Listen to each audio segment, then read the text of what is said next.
Today is Friday, March 4th, 2016. I'm Joan Gremont, and Annette Rakusen is with me working the camera, and we're very happy to interview you, Helena Leftin. Thank you. So, Helena, let's start with your South African life and your family, where they came from, and why they came to South Africa, what they did when they came there. Well, my father came to South Africa when he was about 14 years old. I don't know the exact date. And I know that he really wanted to come to America, but he couldn't get his papers organized. Funnily enough, his sister managed to go to Baltimore. And after he arrived here, I'm not sure of the date, as I said, but he brought out two of his brothers to South Africa, Jerry and Aaron. And when he first arrived, he came by boat. Of course, he had no money, didn't speak English. And he went to work. I don't know how he landed in the country, but he landed in the Witbank district area. And he went to a place called Oorgies, where he worked for a man by the name of Mr. Malkin. And he worked in his little general store. And he slept at in the room behind the store, so that he could earn some money and he could start learning the English language. And they didn't have electricity, they had an oil lamp. And this man always used to say to my dad, "What are you doing burning my oil?" And my dad used to say, "Well, I have to learn my alphabet." Because at that stage he spoke Yiddish, he knew Hebrew, because he had done a yeshiva course for 2 years because his father wanted him to be a rabbi in Lithuania. But that was not going to be what he wanted to do, so he didn't progress with that. And he started learning English, and then he started learning Afrikaans and a couple of African languages, and he knew Russian. He was a very brilliant man, very domineering, but very brilliant. When he lived in Lithuania, he was either in Riga or Vilna. In fact, I think he was in Riga. And being the oldest of the family, there were 3 boys and 2 girls. Being the oldest in the family, it was up to him to support the family. So he used to buy little pieces of paper and get tobacco and sit on the street corners and roll the cigarettes, so that he could then sell the cigarettes and make some money, which he used to buy wheat for, and then he used to store it in their loft, excuse me, so that he could get through the winter feeding the family. Because at that stage, I don't think there were any parents left. I never saw any of my grandparents. I know for a fact that my mother's father died in her arms on a train. She was also from the same area. She was from Vilna. And I think Riga and Vilna are very close to each other. So my mother came to South Africa a few years after my father, and she was a milliner. She actually came with Hilton Israelson's father, who was her brother, and another couple who were first cousins, Barney and Ray Mayer they were. They were first cousins, and they were brother and sister, and the 4 of them came to South Africa. And because my mother was a milliner, she landed herself in Mayfair, which was a very exclusive area, and she used to make hats. And then she went to Hence the Sewing, which I love to do, etc. She then went to a wedding in Brakpan, where she met my father, and they got married. I don't know the exact date either. History was not my best subject. Okay, interesting. Now tell us about your life growing up in South Africa. Where did you live? Where did you go to school? Well, firstly, because my father was in the country, up till the age of 10, I was living in Kendal, which is near Witbank, and my father had a general dealer's store, and he was a farmer. So my sister and I went to an Afrikaans school, and even though English was our home language, we learned Afrikaans, and we spoke Afrikaans quite well. Then we moved to Johannesburg, and I went to Leicester Road primary school, which was in Kensington. That's where we lived. And the headmaster was Frank Braun. He was a very interesting man because he was officiating at the Olympics one particular year, and I remember him writing to all his students, including me, which was very nice, and he wrote in green ink, and I managed to forge his signature. Anyway, then after that, I went to Jeppe High School, and then I went to college, and I did shorthand typing, etc., etc., and I met Peter Leftin. We got married in 1962. And we lived in Rosebank, and the house was expropriated for the school, and we moved to Hyde Park. And we lived in a very lovely house and had a lovely life, and 3 boys, Brian, Daryl and Gregory. And we loved being in South Africa. Climate was wonderful, people were wonderful, economy was great. But because we were living with a suppressed nation and things were not what we wanted them to be, and we knew that the writing was on the wall, and we watched many of our friends and family emigrate, we decided that it was time for us to do the same. So we sent our eldest son, Brian, to Dallas, and we didn't know anything about the American colleges. So we sent him to Dallas because our cousins Hilton and Maureen lived here, but he managed to get into a college in Paris, Texas. We didn't know anything about Paris, Texas anyway, either. Anyway, he went to this college, and after he'd been there a couple of semesters, he phoned us and said, you know, I think you have to take me out of this college. There's something wrong. I said, what's wrong? He says, I'm getting A+ all the time. Anyway, after that, he went to Denton College. And then we sent Daryl, who is our second son, sent him, and he came to the same college.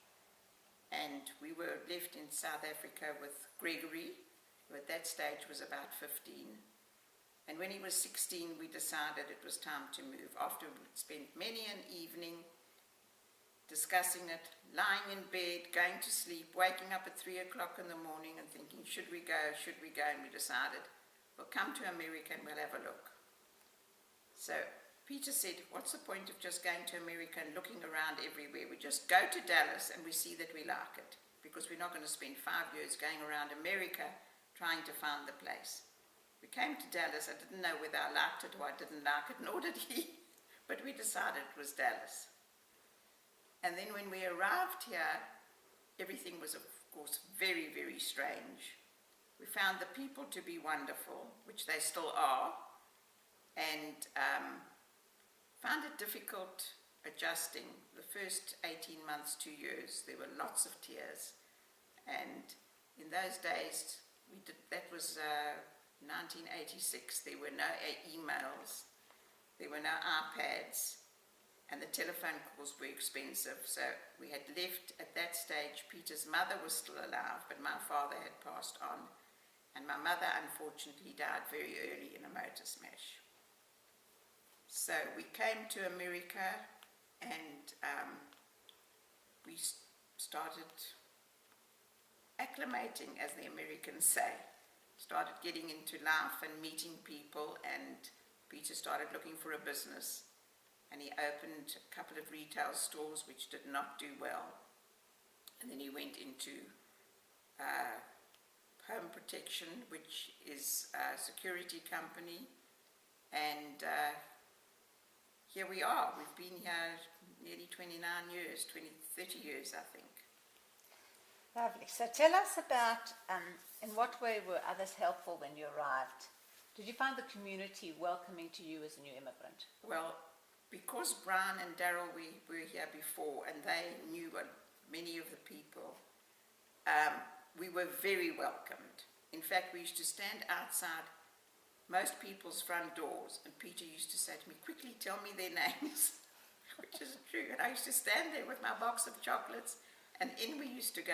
In fact, so many people invited us that I can see the three couples that never invited us that stand out in my mind, which I certainly will not mention because it's not important. But we had purchased the house after we'd been to Dallas, and we moved straight into this house, this very same house, and we were waiting for hired furniture because our lift had not arrived. And Hedley and Annette Rakusen walked into our house and they saw this fold-up bed mattress and they said, "No ways, you're not sleeping on that." Yeah. And they went home, they had a spare mattress, and they came with their mattress with their little girls holding the top of the windows open and the little girls holding the mattress on top of the roof, and brought the mattress in for us. And of course Maureen and Hilton were outstanding. I went with Maureen to Sam's, which is a wholesaler, like a macro, and she took me around and showed me where everything was, and they helped us tremendously, and everybody helped us. So, what kind of work have you done here since you've been in Dallas? Well, when I first came, I didn't work, I didn't have a car, and everybody used to come and fetch me and schlep me and take me wherever I needed to go. And then eventually I got a car and I'd met some American people, and I met an interior designer who asked me if I would work with her. So I managed to organize my license for interior designing, and I worked with her until she moved away from Dallas. Her name was, forget her name, hold on a second, let me think of it. Anyway, that's not important. Then after that, I worked with Susie Kay, and I did quite a lot of homes, which I enjoyed. And then finally I decided I'd much prefer to play bridge and not work, so I retired. Okay. Tell me, how do you compare the Jewish life in South Africa to Dallas? Well, in a way, even though Dallas is not a very big Jewish community, it has become more religious and bigger now.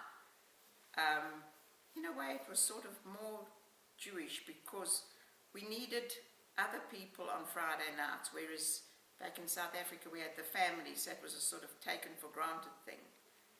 And coming here and only having Hilton and Maureen as family, other friends became family, and Jewish life became sort of closer in a way. But a lot of the people were not au fait with the traditional Jewish foods that we had in Johannesburg, and didn't know how to make them. And one thing led to another. I had made up my mind that kichel and bulkers were going to continue living forever. And a lot of the girls have now taken on learning that, and everybody makes the traditional dishes when there are the holidays. And so those are the South African Jewish cultural traditions, you've maintained them? Yes. Okay, so the Shabbat and celebrating the holidays. And how important was Israel to you growing up in South Africa? It was very important because firstly, my brother Jack and my sister Rona and I belonged to the Beitar group, and we were very involved with Israel. And then Rona immigrated to Israel in 1967. So I spent took many trips to go to Israel to see Rona, and became very ingrained in Israel. Prior to that, my husband Peter worked for the IUA, which is the Israeli appeal for Israel and for the Zionist organizations. So we were always involved in supporting Israel, and Israel is very meaningful to us as Jews. Good. Tell us where your children are today. Brian, aged 51, is in Dallas, not married, and he's in the roofing business. Daryl, who is divorced, was married to a Dutch girl in Dallas, and they decided to immigrate to Amsterdam when their children were about 5 and 1.5, 2 boys, which broke our hearts. But Daryl is now in Amsterdam living with his kids, and Samuel is 20 and Alon is 17. And fortunately Daryl has met a very nice Jewish girl. Daphne Richama. And Gregory lives in Dallas and works with Peter, and he's married to Linda, and they have the most wonderful girls, Natasha, who is 14, and Shania, who's 10. Okay, now tell me, what traditions rooted in your South African Jewish heritage do you see your children following or continuing? I think they will always observe the Jewish holidays. I think they'll always observe Shabbat. And I think they will observe a lot of the Jewish laws as far as eating the correct foods. Okay. So once you were here, did you arrange, or did other family members join you here? No. Our two children, boys, came ahead of us. Right. And then we came with Gregory, our youngest. And then Hilton's sister Sharon and Joel came with their two boys. Okay. And do you still have family in South Africa? I have a brother my brother's living in South Africa, in Benoni, Okay. with a wife, and he has 3 sons. Okay. And what, if anything, do you miss about life in South Africa? I don't really miss very much anymore. I miss the weather, but then we do have good weather in Dallas. I'm getting teary. I don't really miss it anymore. Do you visit often? Yes. Okay. And how are your feelings when you visit? Just Difficult to explain because my brother's not well, so it's upsetting. okay. So, are you a U.S. citizen? Yes. Okay. And do you think of yourself as an American, and what does it mean to you? It means that we have a certain freedom and that we live in a country that's a first world country, which South Africa isn't anymore. So, are you glad you came here? Thrilled.